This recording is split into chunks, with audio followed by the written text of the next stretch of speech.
Ma'am, your name? Connie. How much is it? ഈ വീഡിയോയിലെ central character കോണിയും കോണീസ് home മെയ്ഡുമാണ്. എനിക്ക് കോണിയോട് കോണീസ് home മെയ്ഡിൻ്റെ സ്റ്റോറിയും British ഭരണകാലത്തിന് ശേഷം ഇന്ത്യയിൽ തുടരാൻ പ്രേരിപ്പിച്ചത് എന്താണെന്നുമൊക്കെ ചോദിക്കണമെന്നുണ്ടായിരുന്നു. പക്ഷേ ആകെ ചോദിക്കാൻ പറ്റിയത് പേര് മാത്രമാണ്. കസ്റ്റമേഴ്സ് വന്നുകൊണ്ടേയിരിക്കുവാണ്. കോണിക്ക് വീഡിയോയിൽ സംസാരിക്കാൻ ടൈം കിട്ടിയില്ല എന്നതാണ് കാരണം. കോണിയുടെ വയസ്സ് ഏകദേശം 80+ കാണും. കഴിഞ്ഞ 50+ ഇയേഴ്സായി എല്ലാ ഞായറാഴ്ചയും കോണീസ് ഹോം മെയ്ഡിൻ്റെ സ്റ്റോൾ സെയിൻറ്റ് സ്റ്റീഫൻസ് ചർച്ചിൻ്റെ എൻട്രൻസിലുണ്ട്. 1969 മുതൽ കോണീസ് ഹോം മെയ്ഡ് ഊട്ടിക്കാരുടെ ടേസ്റ്റ് ബഡ്സിനെ ത്രസിപ്പിച്ചുകൊണ്ടേയിരിക്കുന്നു. എല്ലാ ഞായറാഴ്ചയും രാവിലെ 9:30 മുതൽ ഉച്ചയ്ക്ക് 1:30 വരെ Connie's home made products Ooty saint Stephen's ചർച്ചിൻ്റെ എൻട്രൻസിൽ നിന്ന് വാങ്ങാൻ സാധിക്കും.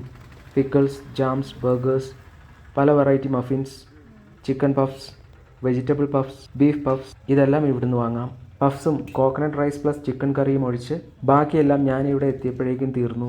ഞാനൊരു beef പഫ്സും coconut rice plus chicken കറിയും പാഴ്സൽ വാങ്ങി. കോക്കനട്ട് റൈസ് പ്ലസ് ചിക്കൻ കോംബോയ്ക്ക് വില 250 രൂപയാണ്. ബീഫ് പഫ്സിന് വില 40 രൂപയാണ്. കോണിയുടെ സ്റ്റോളിൻ്റെ മുന്നിലൂടെ തേരാപ്പാര നടന്നതുകൊണ്ടാണെന്ന് തോന്നുന്നു. കോണി എനിക്ക് വെജ് പഫ്സും ഡിപ്പായി മാംഗോ ചട്നിയും ഫ്രീ ആയി തന്നു.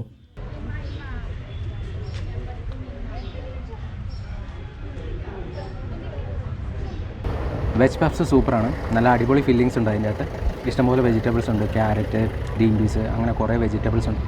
നല്ല ടേസ്റ്റും ഉണ്ട്. പിന്നെ ഹൈലൈറ്റ് എന്ന് പറയുന്നത് മാംഗോ ചട്നിയാണ്. മാംഗോ ചട്നി ഭയങ്കര ഫ്ലേവർഫുള്ളാണ്. മാംഗോയിൻ്റെ ഫ്ലേവർ, പിന്നെ മധുരം, പിന്നെ സ്ലൈറ്റായിട്ട് ജിഞ്ചറിൻ്റെ കിക്ക്, പിന്നെ സ്ലൈറ്റായിട്ട് ചെറിയ എരിവ്, എല്ലാം കൂടെ സൂപ്പറാണ്. ആ പറഞ്ഞത് കൂടാതെ ചെറിയ പൊടിയുമുണ്ട്. In short, mango chutney is a വേൾഡി. മാംഗോ ചട്നിയുടെ ടേസ്റ്റ് ഇതാണെങ്കിൽ ജാംസിൻ്റെയും പിക്കിൾസിൻ്റെയും ടേസ്റ്റ് എന്തായിരിക്കുമല്ലേ? The hype is real. ഇനി Connie's coconut rice plus chicken എങ്ങനെയുണ്ടെന്ന് നോക്കാം. കോക്കനട്ട് റൈസ് ഗാർണിഷൊക്കെ ചെയ്തിട്ടുണ്ട്. ഫ്രൈ ചെയ്ത സബോളയുണ്ട്, റൈസിനുണ്ട്, പീനട്ടുണ്ട്, കാഷ്യൂനട്ടുണ്ട്. റിച്ചാണ്. കോക്കനട്ട് റൈസിൻ്റെ കൂടെ ഗ്രീൻ ചട്നിയും തന്നിട്ടുണ്ട്. ചിക്കന് നല്ല തിക്ക് ഗ്രേവിയാണ്. ചിക്കൻ ആണെങ്കിലും റൈസ് ആണെങ്കിലും നല്ല ക്വാണ്ടിറ്റി ഉണ്ട്.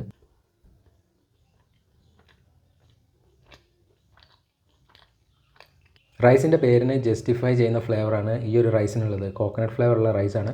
ഇത് തന്നെ കഴിക്കാൻ തന്നെ നല്ല രസമാണ്. പിന്നെ ഇതിൻ്റെ ആ ഒരു ഗാർണിഷ് ഇതിൻ്റെ ഫ്ലേവർ കൂട്ടുന്നുണ്ട്. ചിക്കൻ നല്ല സോഫ്റ്റാണ്. ചെറുതായി പ്രസ് ചെയ്യുമ്പോഴേ വിട്ടു വരുന്നുണ്ട്.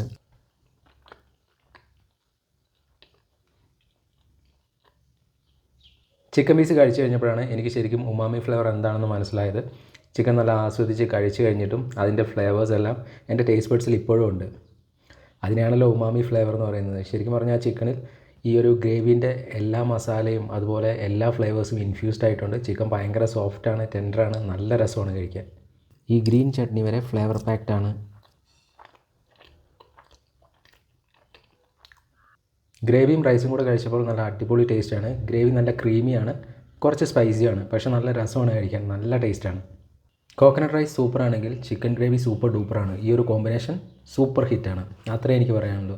ശരിക്കും ഊട്ടിയിൽ വരുന്ന എല്ലാവരും ഇതൊന്ന് ട്രൈ ചെയ്യണം. പക്ഷേ ഇത് എല്ലാ ദിവസവും കിട്ടുന്ന ഒന്നല്ല, ഞായറാഴ്ച വന്നാൽ മാത്രമേ കിട്ടുള്ളൂ. അതും ലിമിറ്റഡ് ക്വാണ്ടിറ്റി ആണുള്ളൂ. നേരത്തെ വന്നാൽ വാങ്ങിച്ചിട്ട് പോവാം. സംഭവം അടിപൊളിയാണ്. Beef puffs fully loaded with ബീഫാണ്. ഇത്രയും ബീഫുള്ള ബീഫ് പഫ്സ് ഞാൻ ഇതിനു മുമ്പ് കഴിച്ചിട്ടില്ല. ബീഫ് പഫ്സിൻ്റെ ടേസ്റ്റും സൂപ്പറാണ്.